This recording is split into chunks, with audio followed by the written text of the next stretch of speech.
श्रीलक्ष्मी सहस्रनामस्तोत्रम् नाम्नां साष्टसहस्रं च ब्रूहि गार्ग्यमहामते। महालक्ष्म्या महादेव्याः भुक्तिमुक्त्यर्थसिद्धये। गार्ग्य उवाच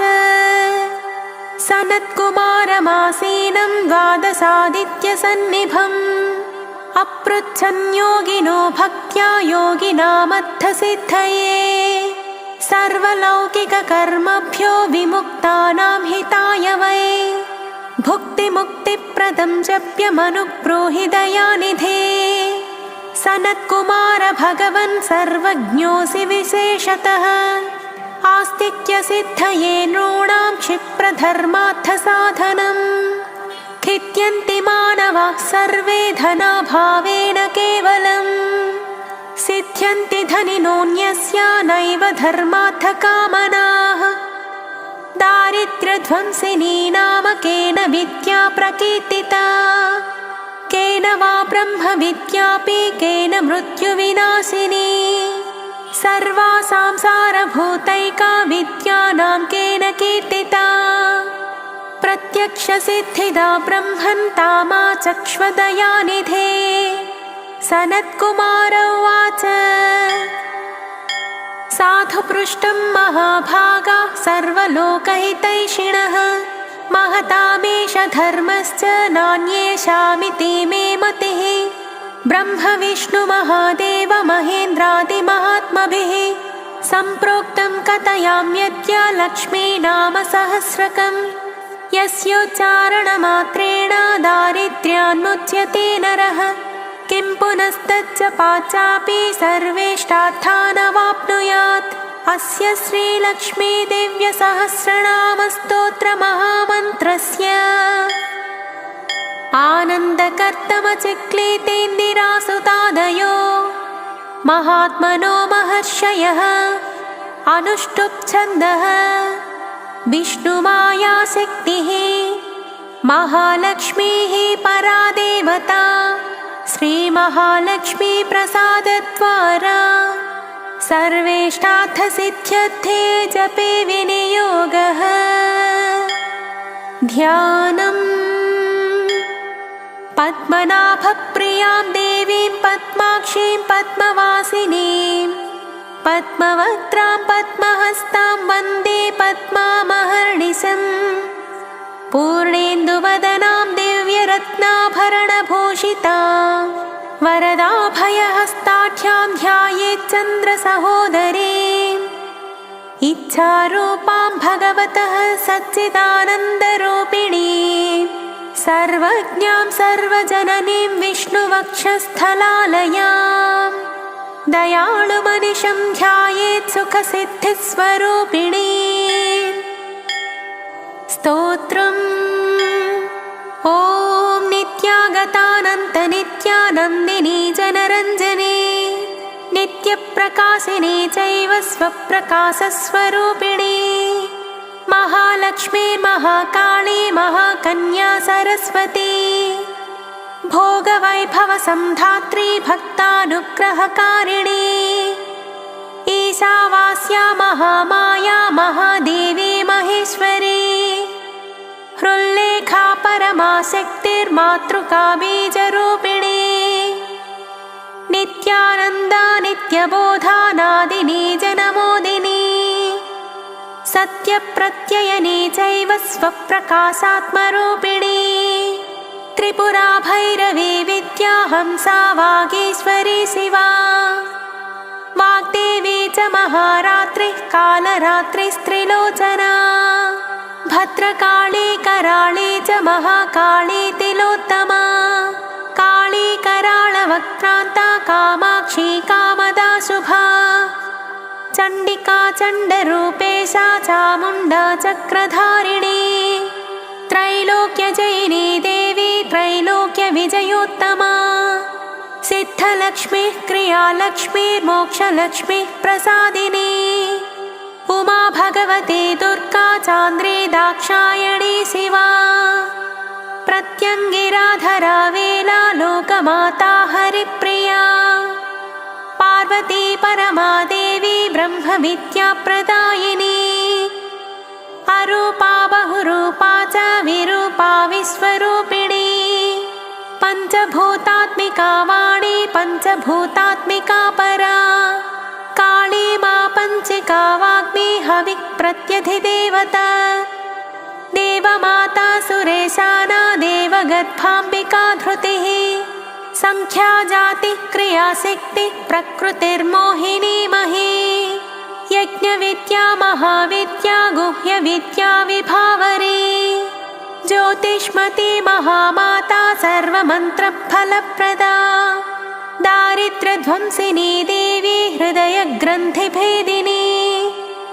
सहस्रादित्यसङ्कासा चन्द्रिका चन्द्ररूपिणी गायत्री सोमसम्भूतिः सावित्री प्रणवात्मिका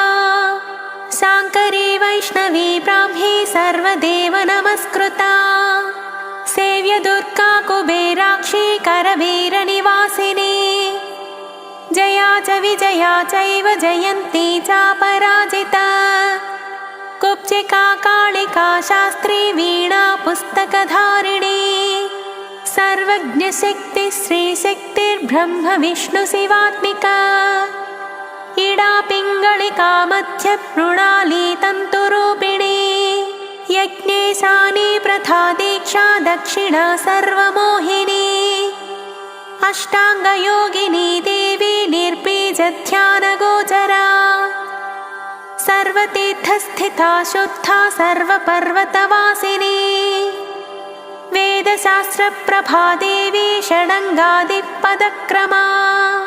शिवा धात्री शुभानन्दा यज्ञकर्मस्वरूपिणी प्रतिनिमेनका देवी ब्राह्मणी ब्रह्मचारिणी एकाक्षरपरा तारा भवबन्धविनाशिनी विश्वम्भराधराधारा निराधाराधिकस्वरा राकाकुहूरमावास्या पूर्णिमानुमतिद्युतिः सिनीवाली शिवावस्या वैश्यदेवी पिसङ्गिला पिप्पला च विशालाक्षी रक्षोऽग्निवृष्टिकारिणी दुष्टवित्राविणी देवी सर्वोपद्रवनाशिनी शारदा सरसन्धाना सर्वशस्त्रस्वरूपिणी युद्धमध्यस्थिता देवी सर्वभूतप्रभञ्जनी अयुद्धायुद्धरूपा च शान्ता शान्तिस्वरूपिणी गङ्गा सरस्वती वेणी यमुना नर्मदापगा समुद्रवसनावासा ब्रह्माण्डश्रेणिमेखला पञ्चवक्त्रा दशभुजा शुद्धस्फटिकसन्निभा रक्ता कृष्णा सिता पीता स्वर्णवर्णा निरीश्वरी कालिका चक्रिका देवी सत्या तु वटुका स्थिता तरुणी वारुणी नारी ज्येष्ठा देवी सुरेश्वरी विश्वम्भराधरा कर्त्री गळार्गळविभञ्जनी सन्ध्या रात्रिदिवा ज्योत्स्ना कला काष्ठानिमेषिका ऊर्वी कात्यायनी शुभ्रा संसारार्णवतारिणी कपिला कीलिका शोका मल्लिका नवमल्लिका देविका नन्दिका शान्ता भञ्जिका भयभञ्जिका कौशिकी वैदिकी देवी शौरी रूपाधिकातिभा दिग्वस्त्रा नववस्त्रा च कन्यका कमलोद्भवा श्री सौम्यलक्षणातीत दुर्गा सूत्रप्रबोधिका श्रद्धा मेधा कृतिः प्रज्ञा धारणा कान्तिरेव च श्रुति स्मृति धृति धन्या भूतिरिष्टिर्मनीषिणी विरक्तिर्व्यापिनी माया सर्वमाया प्रभञ्जनी महेन्द्री मन्त्रिणी सिंही चेन्द्रजालस्वरूपिणी अवस्थात्रय निर्मुक्ता गुणत्रय विवर्जिता ईषणात्रय निर्मुक्ता सर्वरोगविवर्जिता योगी ध्यानान्तगम्या च योगध्यानपरायणा त्रयी शिखा विशेषज्ञा वेदान्तज्ञानरूपिणी भारती कमलाभाषा पद्मा पद्मावती कृतिः गौतमी गोमती गौरी ईशानाहं सवाहनी नारायणी प्रभाधारा जाह्नवी शङ्करात्मजा चित्रघण्टा सुनन्दा श्रीमानवी मनुसम्भवा स्तम्भिनी क्षोभिनी मारी भ्रामिणी शत्रुमारिणी मोहिनी द्वेषिणी वीरा घोरा रुद्ररूपिणी रुद्रैकादशिनी पुण्या कल्याणी लाभकारिणी देवदुर्गा महादुर्गा स्वप्नदुर्गाष्टभैरवी सूर्यचन्द्राग्निरूपा च ग्रहनक्षत्ररूपिणी बिन्दुनादकलातीता बिन्दुनादकलात्मिका दशवायुजयाकारा कला षोडशसंयुता काश्यपी कमलादेवी नादचक्रनिवासिनी मृडाधारा स्थिरा गुह्या देविका चक्ररूपिणी अविद्या शार्वरी भुञ्जा जम्भासुरनिबर्हिणी श्रीकाया श्रीकला शुभ्रा कर्म निर्मूलकारिणी आदिलक्ष्मीर्गुणाधारा पञ्चब्रह्मात्मिका परा श्रुतिर्ब्रह्ममुखा वासा सर्वसम्पत्तिरूपिणी मृतसञ्जीवनी मैत्री कामिनी कामवज्जिता निर्वाणमार्गदा देवी हंसिनी काशिका क्षमा सपर्या गुणिनी भिन्ना निर्गुणा खण्डिता शुभा स्वामिनी वेदिनी शक्या शाम्बरी चक्रधारिणी दण्डिनी मुण्डिनी व्याघ्री शिखिनी सोमसंहतिः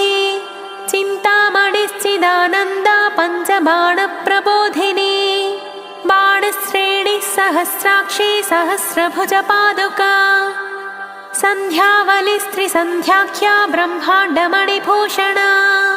वासवी वारुणी सेना कुलिका मन्त्ररञ्जनी जितप्राणस्वरूपा च कान्ता काम्यवरप्रदा मन्त्रब्राह्मणविद्याथा नादरूपा हविष्मती आथर्वणि श्रुतिः शून्या कल्पनावज्जिता सती सत्ता जातिः प्रमामेया प्रमितिः प्राणदा गतिः अवर्णा पञ्चवर्णा च सर्वदा भुवनेश्वरी त्रैलोक्यमोहिनी विद्या सर्वभद्रीक्षराक्षरा हिरण्यवर्णा हरिणी सर्वोपद्रवनाशिनी कैवल्यपदवीरेखा सूर्यमण्डलसंस्थिता सोममण्डलमध्यस्था वह्निमण्डलसंस्थिता कोकिलाकुलचक्रेशा पक्षतिः पङ्क्तिपावनी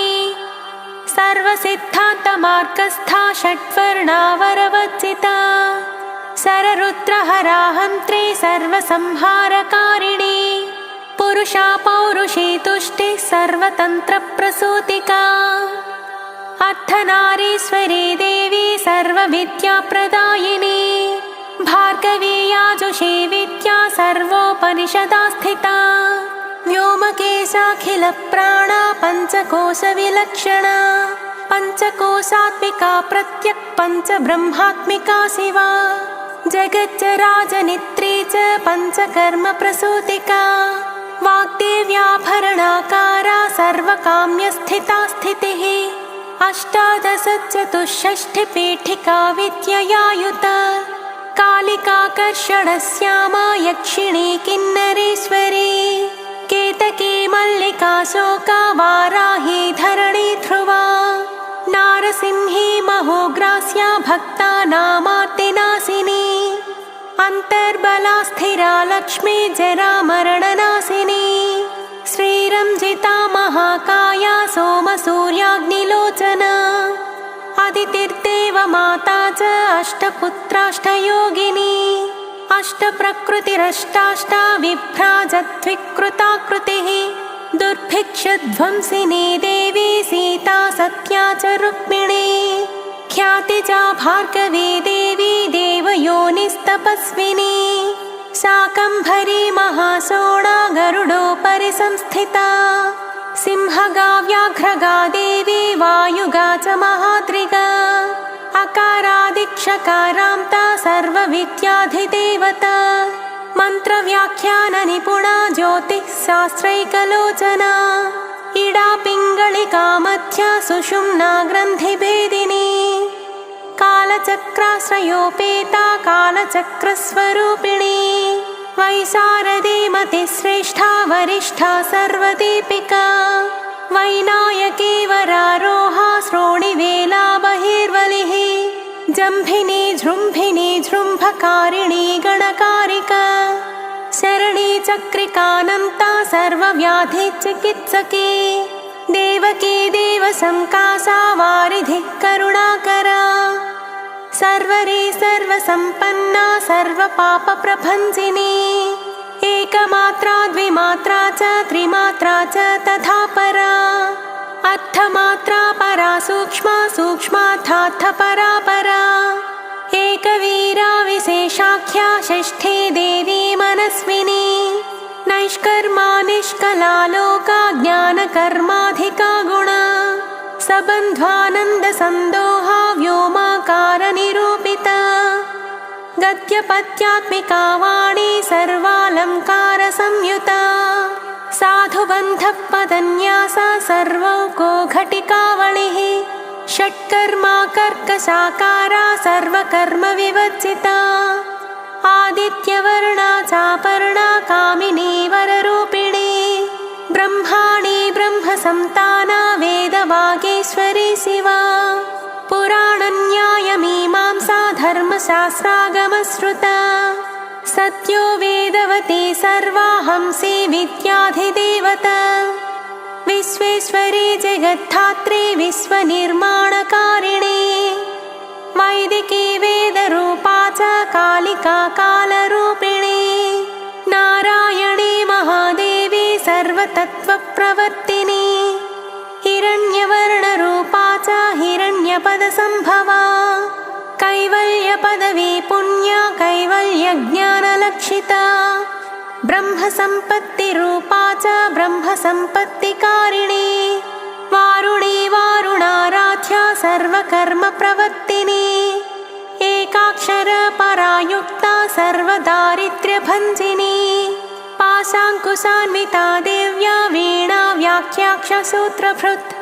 एकमूर्तिस्त्रयी मूर्तिर्मधुकैटभभञ्जिनी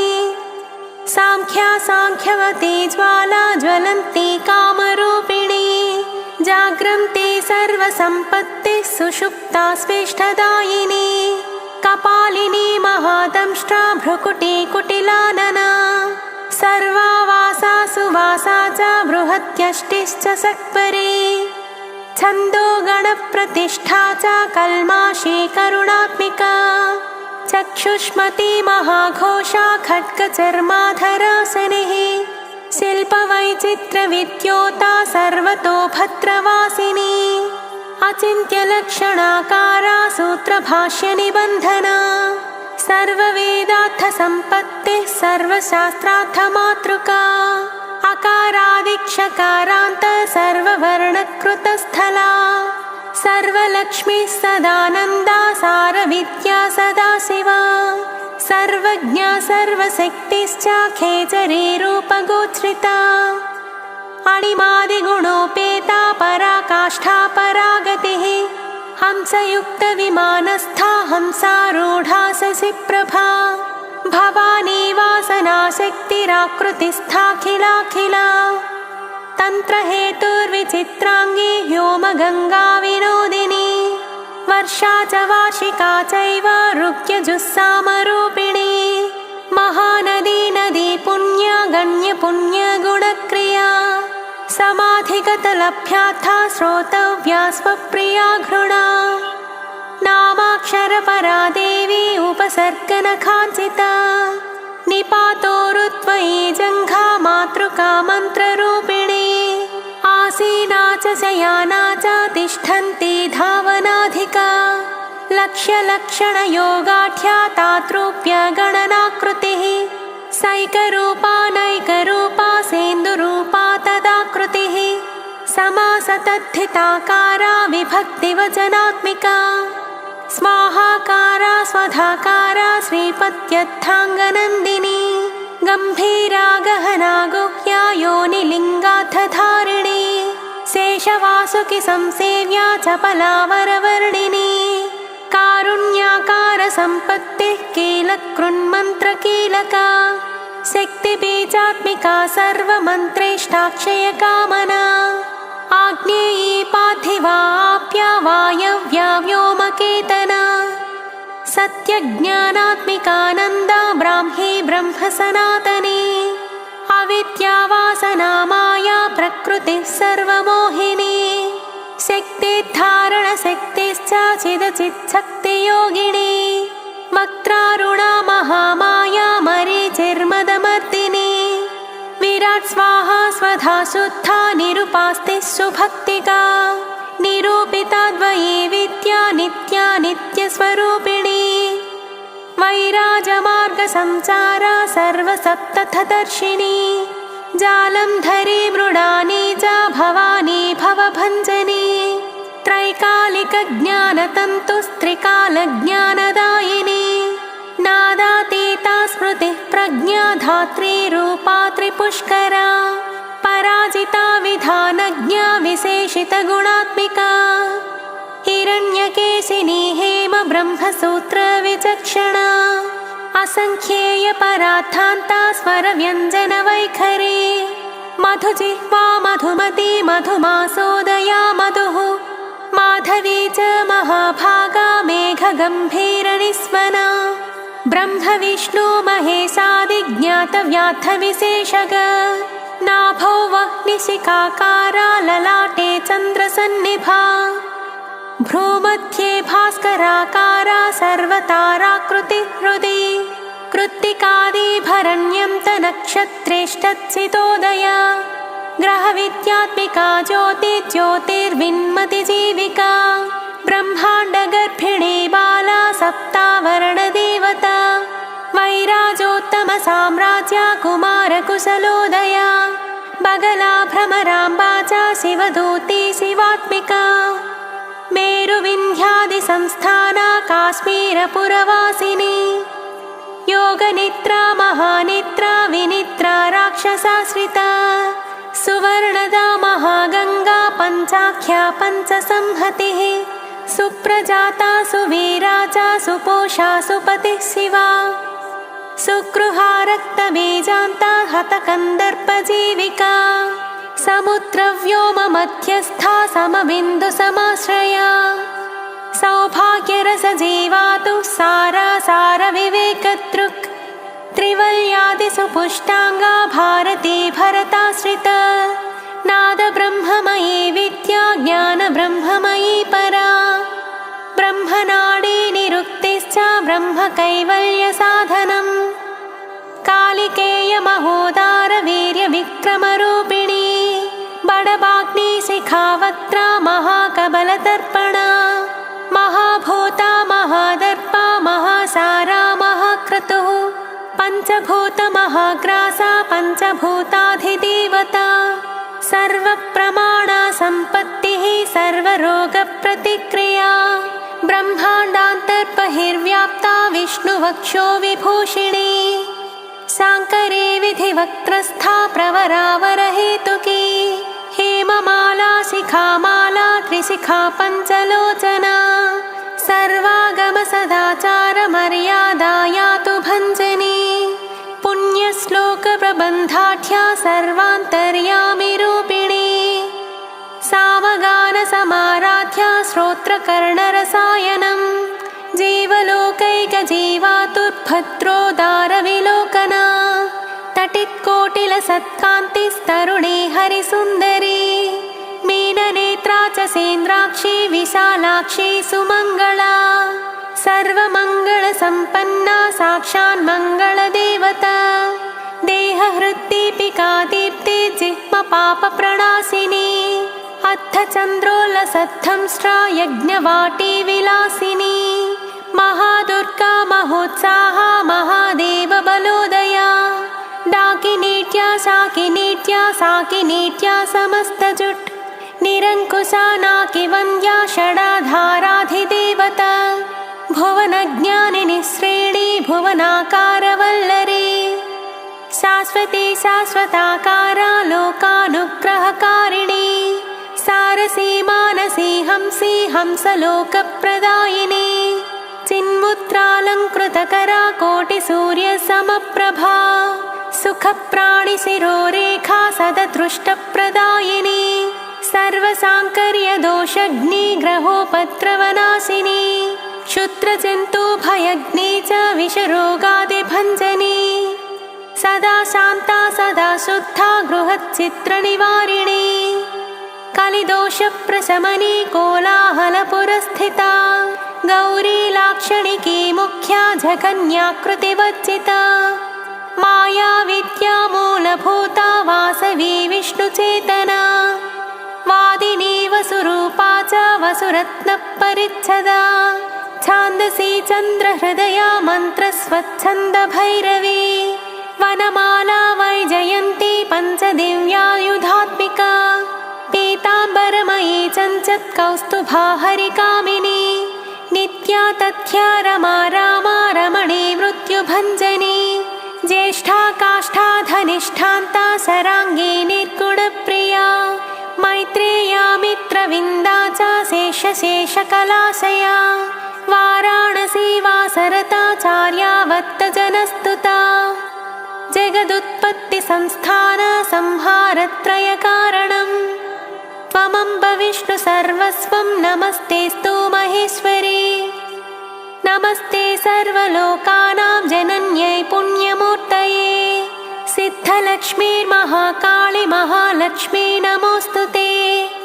सत्यो जातादिपञ्चाग्निरूपा पञ्चकपञ्चकम् यन्त्रलक्ष्मीर्भवत्यादिरात्याद्येते नमो नमः सृष्ट्यादिकारणाकारवितते दोषवर्जिते जगल्लक्ष्मी जगन्मातर्विष्णुपत्नी नमोऽस्तुते नवकोटिमहाशक्तिसमुपास्य पदाम्बुजे कनत्सौवर्णरत्नाढ्ये सर्वाभरणभूषिते अनन्तनित्यमहिषी प्रपञ्चेश्वरनायकी अत्युच्छ्रितपदान्तस्थे परमव्योमनायकी नाकपृष्ठगताराध्ये विष्णुलोकविलासिनी वैकुण्ठराजमहिषी श्रीरङ्गनगराश्रिते रङ्गनायकी भूपुत्री कृष्णे वरदवल्लभे कोटिब्रह्मादिसंसेव्ये कोटिरुद्रादिकीर्तिते मातुलुङ्गमयं खेटं सौवर्णचषकं तथा पद्मद्वयं पूर्णकुम्भं कीरं च वरदाभये पाशमङ्कुशकं शङ्खं चक्रं शूलं कृपाणिका धनुर्बाणौ चाक्षमालां चिन्मुद्रामपि बिभ्रति अष्टादशभुजे लक्ष्मीर्महाष्टादशपीठगे भूमिनीलादिसंसेव्ये स्वामि चित्तानुवर्तिनी पद्मे पद्मालये पद्मे पूर्णकुम्भाभिषेचिते इन्दिरेन्दीवराभाक्षी क्षीरसागरकन्यके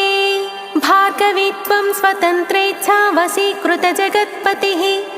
मङ्गलं मङ्गलानां त्वं देवतानां च देवता त्वमुत्तमोत्तमानां च त्वं श्रेयः परमामृतम् धनधान्याभिवृद्धिश्च सार्वभौमः सुखोच्छ्रया आन्दोलिकादिसौभाग्यं मत्ते भाति महोदयः पुत्रपौत्राभिवृद्धिश्च विद्याभोगबलादिकम् आयुरारोग्यसम्पत्तिरष्टैश्वर्यं त्वमेव हि परमेशविभूतिश्च सूक्ष्मात् सूक्ष्मतरा गतिः सदयापाङ्गसन्दत्तब्रह्मेन्द्रादिपदस्थितिः अव्याहतमहाभाग्यं त्वमेवाक्षोभ्यविक्रमः समन्वयश्च वेदानामविरोधस्त्वमेव हि निःश्रेयस्य पदप्राप्तिसाधनं फलमेव च श्रीमन्त्रराजराज्ञी च श्रीविद्याक्षेमकारिणी श्रीं बीजजपसन्तुष्टा ऐं ह्रीं श्रीं बीजपालिका प्रपत्तिमार्गसुलभा विष्णुप्रथमकिङ्करी क्लींकारार्थसवित्री च सौमङ्गल्याधिदेवता श्रीषोडशाक्षरी विद्या श्रीयन्त्रपुरवासिनी सर्वमङ्गलमाङ्गल्ये शिवे सर्वार्थसाधिके शरण्ये त्र्यम्बके देवी नारायणे नमोऽस्तुते।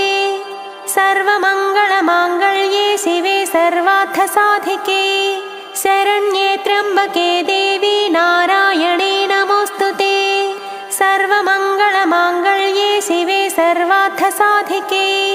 शरण्ये त्र्यम्बके देवी नारायणे नमोऽस्तुते। पुनः पुनर्नमस्तेस्तु साष्टाङ्गमयुतं पुनः। सनत्कुमार उवाच एवं स्तुता महालक्ष्मी ब्रह्मरुद्रादिभिः सुरैः नमद्भिरार्तैर्दीनैश्च निःसत्त्वैर्भोगवर्जितैः ज्येष्ठाजुष्टैश्च निःश्रीकैः संसारात् स्वपरायणैः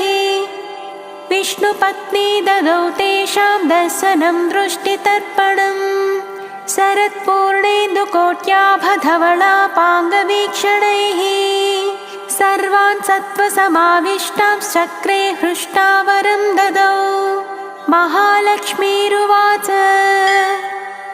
नाम्नां साष्टसहस्रं मे प्रमादात्वापि यः सकृत् कीर्तयेत्तत्कुले सत्यं वसाम्या चन्द्रतारकम् किं पुनर्नियमाच्चप्तुर्मदेकशरणस्य च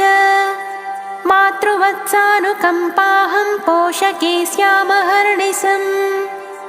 मन्नामस्तुवतां लोके दुर्लभं नास्ति चिन्तितम् मत्प्रसादेन सर्वेऽपि स्वस्वेष्टार्थमवाप्स्यत लुप्तवैष्णवधर्मस्य मध्वदेष्ववकीर्णिनः भक्तिप्रपत्तिहीनस्य वन्यो नाम्नां जपोऽपि मे तस्मादवश्यं तैतोषैर्विहीनः पापवर्जितः जपेत् साष्टसहस्रं मे नाम्नां प्रत्यहमादरात् साक्षादलक्ष्मीपुत्रोऽपि दुर्भाग्योऽप्यलसोऽपि वा अप्रयत्नोऽपि मूढोऽपि विकलः पतितोऽपि च अवश्यं प्राप्नुयात् भाग्यं मत्प्रसादेन केवलम् सृहेयमचिराद्देवा वरदानाय जापिनः ददामि सर्वमिष्टार्थं लक्ष्मीति स्मरतां ध्रुवम्। सनत्कुमार उवाच इत्युक्त्वान्तर्दधे लक्ष्मीर्वैष्णवी भगवत्कला इष्टापूर्तं च सुकृतं भागधेयं च चिन्तितं स्वं स्वं स्थानं च भोगं च विजयं लेभिरे सुराः तदेतत्प्रवदाम्यद्य लक्ष्मीनामसहस्रकम् योगिनः पठत क्षिप्रं चिन्तितार्थानवाप्स्यत। गार्ग्य उवाच सनत्कुमार योगीन्द्र इत्युक्त्वा स दयानिधिः अनुगृह्य ययौ क्षिप्रं तांश्च 12 योगिनः तस्मादेतद्रहस्यं च गोप्यं जप्यं प्रयत्नतः अष्टम्यां च चतुर्दश्यां नवम्यां भृगुवासरे पौर्णमास्याममायां च पर्वकाले विशेषतः जपेद्वा नित्यकार्येषु सर्वान् कामान् अवाप्नुयात्। इति श्रीस्कन्दपुराणे सनत्कुमारसंहितायां श्रीलक्ष्मीसहस्रनामस्तोत्रम्।